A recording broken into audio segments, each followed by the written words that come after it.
षोडश विधानसभा पंचदशतम जो अधिवेशन थिला ये अधिवेशन 5 तारीख आरंभ हो 13 तारीख रे समाप्त होबार थिला।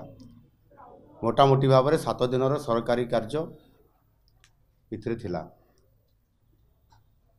अनेक गुरुत्वपूर्ण बिल एवं प्राइवेट मेंबर्स बिल सहित प्रसंग सबू थिला जो गुड़िक बिना आलोचन ये विधानसभा को राज्य सरकार पलायन पंथी साजिकी विधानसभा को अधारू बंद कर दी पड़ेले।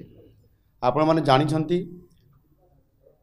विजु जनता दलर सरकार ये चलित जो षोडश विधानसभा 2019 रु 2024 मसीहा भितर कौन सी वर्षर विधानसभार समय अवधि को अधा भी माने सरकारी कार्य दिवस हिसाब रे चलई पारि नाहंती। अर्थात सबु बड़े विभिन्न आड़ देखी कार्यक्रम नहीं बोली कहीकि चली था। गत काली जो हो 2 दिन आहरी बाकी थी जो बंद करदेले एथिरे अनेक गुरुत्वपूर्ण प्रसंग थिला।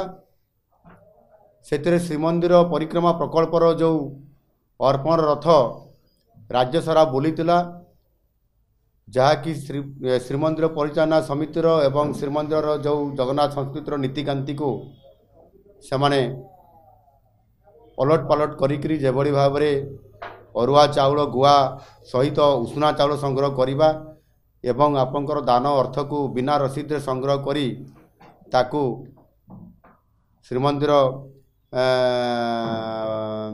परिसर को न आनिबा या नहीं आमे स्पष्टीकरण माननीय मुख्यमंत्री मागिलु जे कहा निर्देश रे ये सब चली ताकू आभोड करने जाई पलायन पंथी साजी माननीय मुख्यमंत्री निजे एवं सरकार अधारू विधानसभा छाड़ी चलीगले।